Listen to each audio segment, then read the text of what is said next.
Morning students, class 12। बच्चों, आप पढ़ रहे थे न्यू लेसन जैव विकास एवं इसके प्रमाण और इसके प्रमाण के अंतर्गत आपने पढ़ा था जैव विकास की परिभाषा, जैव विकास की प्रकृतिवाद परिकल्पना, जैव विकास की मौलिक परिकल्पना, जैव विकास परिकल्पना की विशेषताएं। और आज हम आपको पढ़ाएंगे इसी में जैव विकास के समर्थन में प्रमाण। तो हेडिंग डालेंगे जैव विकास के समर्थन में, जैव विकास के समर्थन में प्रमाण। जैव विकास के समर्थन में प्रमाण। तो देखिए बच्चों, जैव विकास के समर्थन में प्रमाण यानी कि evidence in support of organic evolution, जिसे हम क्या कह सकते हैं, ऑर्गेनिक इवोल्यूशन।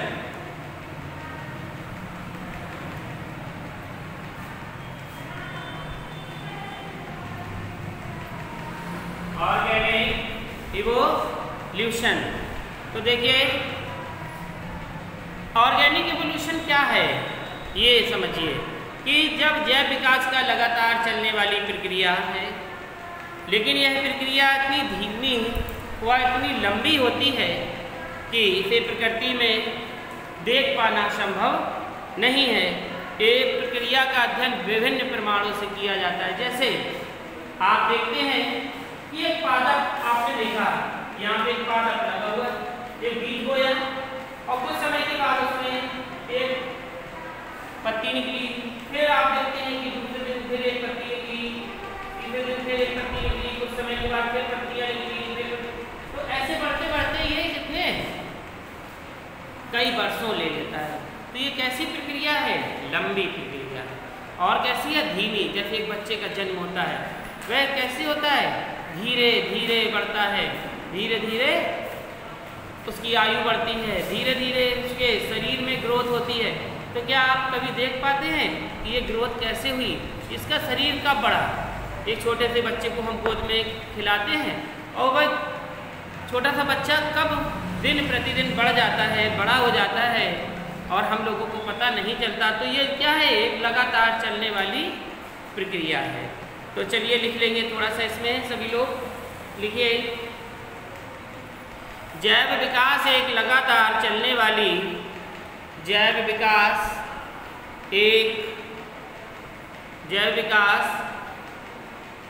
एक लगातार चलने वाली विकास की प्रक्रिया है।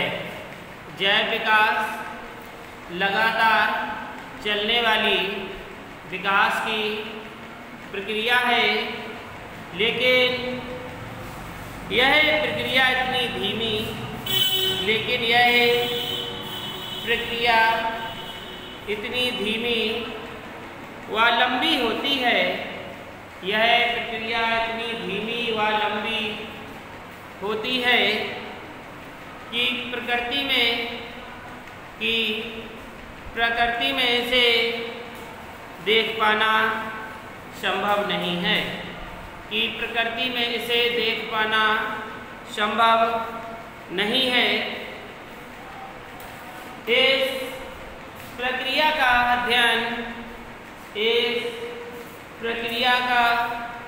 अध्ययन विभिन्न प्रमाणों की सहायता से किया जाता है। इस प्रक्रिया का अध्ययन विभिन्न प्रमाणों की सहायता से किया जाता है, जो निम्नलिखित हैं। नंबर 1, पुराजीवी अर्थात जीवाश्म विज्ञान से प्रमाण। पुराजीवी अर्थात जीवाश्म विज्ञान से प्रमाण।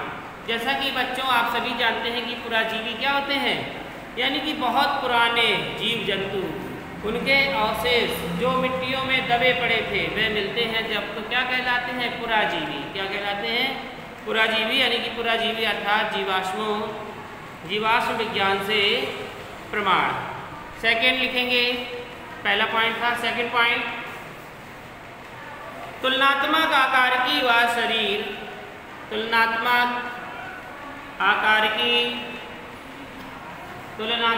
आकारिकी व शरीर रचना से प्रमाण। तुलनात्मक आकारिकी व शरीर रचना से प्रमाण। नंबर 3 लिखेंगे, अवशेषी अंगों से प्रमाण। अवशेषी अंगों से प्रमाण। अवशेषी अंगों से प्रमाण। नंबर 4, संयोजी कड़ियों से प्रमाण। संयोजी कड़ी का मतलब क्या है कि प्रत्येक जीव जंतु एक दूसरे से जुड़ा हुआ है ना, एक दूसरे से प्रत्येक, यानी कि छोटे जीव को बड़ा जीव खाता है, उस जीव को फिर उससे बड़ा जीव खाता है, तो ये संयोजी कड़ी है।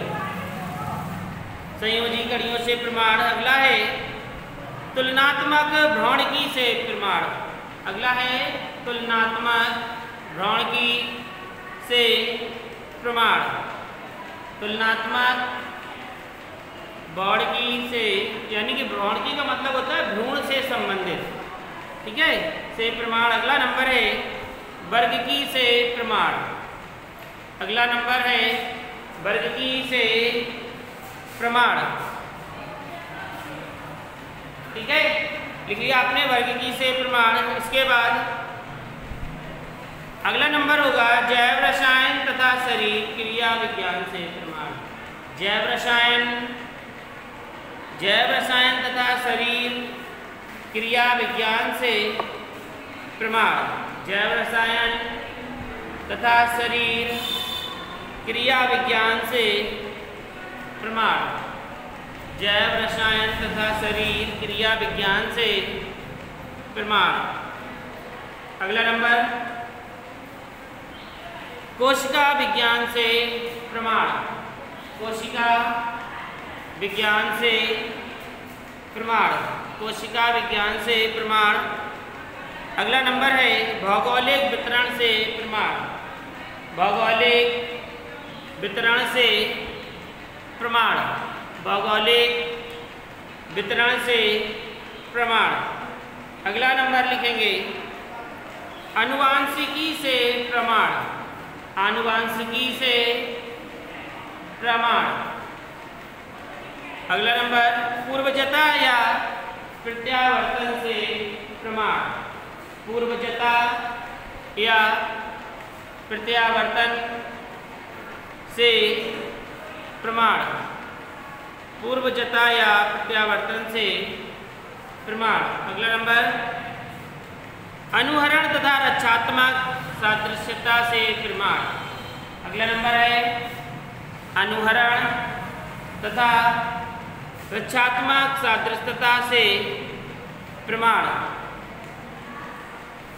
रक्षात्मक सादृश्यता से प्रमाण। तो ये देखिए जो प्रमाण थे ये कौन से थे, यानी कि पुराजीवी जीवाश्म विज्ञान से प्रमाण है, तुलनात्मक आकीर्की शरीर रचना से प्रमाण है, अवशेषी अंगों से प्रमाण है, संयोजी कड़ियों से प्रमाण है। तो ये सब प्रमाण कैसे, हमें जो सब प्रमाण मिले हमने उनके बारे में जाना, उनके बारे में ज्ञान प्राप्त किया, तो ये सब प्रमाण हमें प्राप्त हुए। तो ये थे जैव विकास के समर्थन में प्रमाण, यानी कि जैव विकास में इसने क्या किया, हमारा समर्थन किया। अगर ये प्रमाण न मिलते तो हम शायद ना समझ पाते कि पुरातत्व कैसा था, कैसे पिछले लोग थे, कैसे चलते थे, क्या खाते थे, क्या चीज़ों को वे प्रयोग करते थे। तो इन जीवाश्मों से हमें ये सारी चीज़ें ज्ञात हो जाती। तो अगली हेडिंग डालेंगे पुराजीवी या जीवाश्म विज्ञान से प्रमाण। पुराजीवी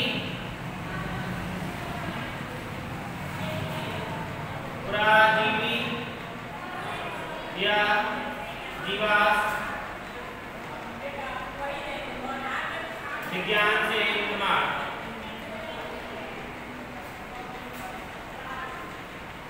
पुराजीवी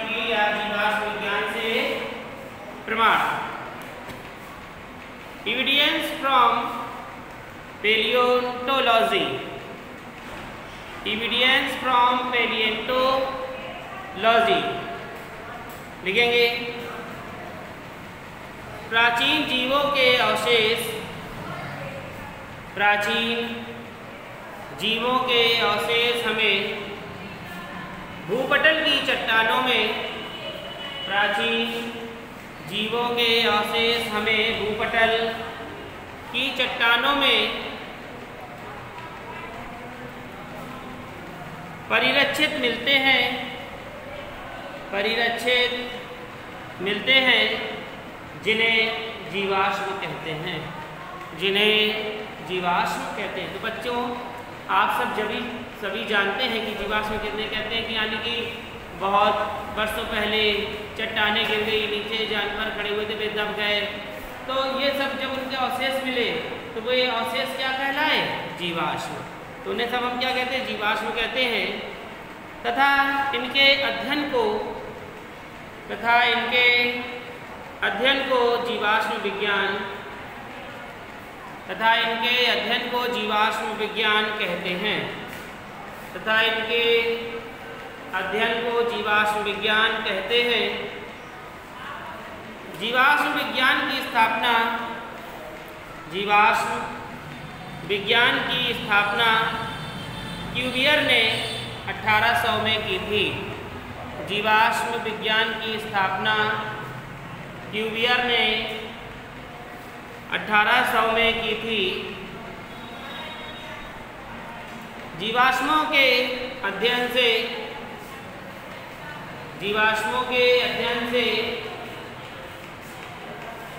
जीवों के विकास, जीवाश्मों के अध्ययन से जीवों के विकास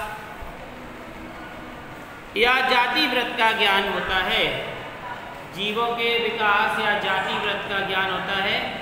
जीवों के विकास यानी कि वह कैसा था, कितना बड़ा था, विकास कैसे हुआ। जाति वृत्त वह किस जाति का था, तो इन सबका ज्ञान भी हो जाता है। फिर लिखेंगे जैव विकास में सबसे ठोस प्रमाण, जैव विकास में सबसे ठोस प्रमाण जीवाश्मों से ही प्राप्त होते हैं। जैव विकास में सबसे ठोस प्रमाण जीवाश्मों से ही प्राप्त होते हैं। तो समझ में आया सभी बच्चों की पूरा जीव या जीवाश्म विज्ञान से प्रमाण क्या है। अब हेडिंग डालेंगे जीवाश्मीकरण, हेडिंग डालिए जीवाश्मीकरण।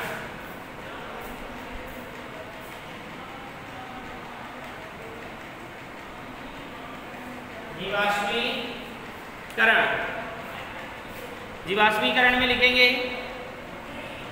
जीवाश्म बनने की प्रक्रिया को, जीवाश्म बनने की प्रक्रिया को जीवाश्मीकरण कहते हैं।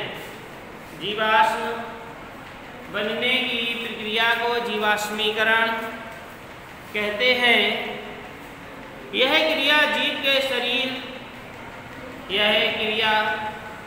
जीव के शरीर, कौमा स्थान, जीव के शरीर, कौमा स्थान, कौमा समय तथा वातावरणीय दशाओं पर, वातावरणीय दशाओं पर निर्भर होती है। वातावरणीय दशाओं पर निर्भर होती है। ठीक है, हेडिंग डालेंगे जीवाश्मों के प्रकार। जीवाश्मों के प्रकार, जीवाश्मों के प्रकार। तो जीवाश्मों के प्रकार क्या हैं? लिखेंगे जीवाश्मीकरण की विधियों के आधार पर, जीवाश्मीकरण की विधियों के आधार पर जीवाश्म निम्नलिखित प्रकार के होते हैं। जीवाश्म निम्नलिखित प्रकार के होते हैं। नंबर 1 प्रस्तीकृत या अश्मीभूत जीवाश्म। नंबर 1 प्रस्तीकृत या अश्मीभूत जीवाश्म। प्रस्तीकृत या अश्मीभूत जीवाश्म लिखेंगे ये, इसमें लिखेंगे ये जंतु शरीर के कड़े, ये जंतु शरीर के कड़े भागों, ये जंतु शरीर के कड़े भागों जैसे मोलस्का के कवचों, मोलस्का के कवचों, मोलस्का के कवच आप जानते हैं, पाइला यानी कि शंख आपने देखा होगा जिसके झींगा रहता है और घोंगा नामक एक जंतु रहता है, उसके ऊपर का खोल शंख बन जाता है जिसे पाइला कहते हैं। ये किसके अंतर्गत आता है? मोलस्का के अंतर्गत। तो मोलस्का के कवचों कौमा आर्थ्रोपोडा के कंकाल, कौमा आर्थ्रोपोडा के कंकाल, कौमा कशेरुकियों के दांत, कौमा कशेरुकियों के दांत आदि के जीवाश्म होते हैं, आदि के जीवाश्म होते हैं। तो देखिए जैसे दांत है और कंकाल है, जैसे हड्डी है, तो ये क्या है? दबे हुए रहते हैं और कभी ये नष्ट नहीं होते और ये सैकड़ों वर्ष तक जमीन में दबे रहते हैं। तो यही आपको बताया कि मोलस्का के कवचों, आर्थ्रोपोडा के कंकाल, कशेरुकियों के दांत आदि के जीवाश्म होते हैं।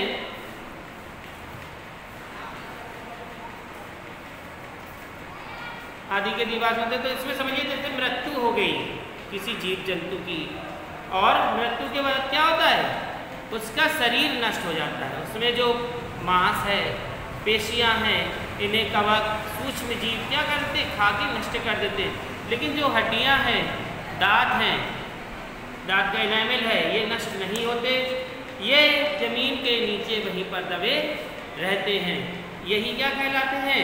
जीवाश्म या क्या कहलाते हैं? प्रस्तीकृत या अश्मीभूत जीवाश्म इन्हें कहते हैं। दूसरी हेडिंग डालेंगे अपरिवर्तित जीवाश्म, अपरिवर्तित जीवाश्म।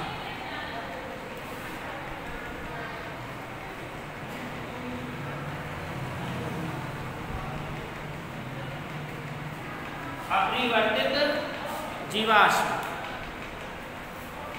लिखेंगे ये जीवों के संपूर्ण शरीर होते हैं, ये जीवों के संपूर्ण शरीर होते हैं। जैसे नंबर 1 कोमल शरीर युक्त कीट, नंबर 1 कोमल शरीर युक्त कीट, कौमा मकड़ियाँ आदि, कौमा मकड़ियाँ आदि। Number 2 mammoth, mammoth, number 2 mammoth, comma विशालकाय हाथियों के जीवाश्म, विशालकाय हाथियों के जीवाश्म आदि, विशालकाय हाथियों के जीवाश्म आदि जो बर्फों में दबे मिलते हैं, जो बर्फों में दबे मिलते हैं। तो आपने देखा कि कुछ ऐसे जीवाश्म होते हैं जैसे हाथियों के जीवाश्म है, ये कहाँ बर्फ में चल रहे थे और क्या हुए? वहीं पर दब गए या बर्फ गिरी, ये बेचारे आगे नहीं बढ़ पाए, जिसके कारण वे धंस गए और उनके ऊपर बर्फ जम गई, वे वहीं के वहीं मर गए। तो ये विशालकाय हाथी थे जिनके जीवाश्म बर्फों में दबे हुए मिलते थे। ठीक है, तो ये था आपका जीवाश्मीकरण, जीवाश्मों के प्रकार। इसके आगे कल हम इसी के आगे के भागों को आपको बताएंगे। तब तक के लिए आप सभी स्टूडेंट्स से नोट कर लीजिए।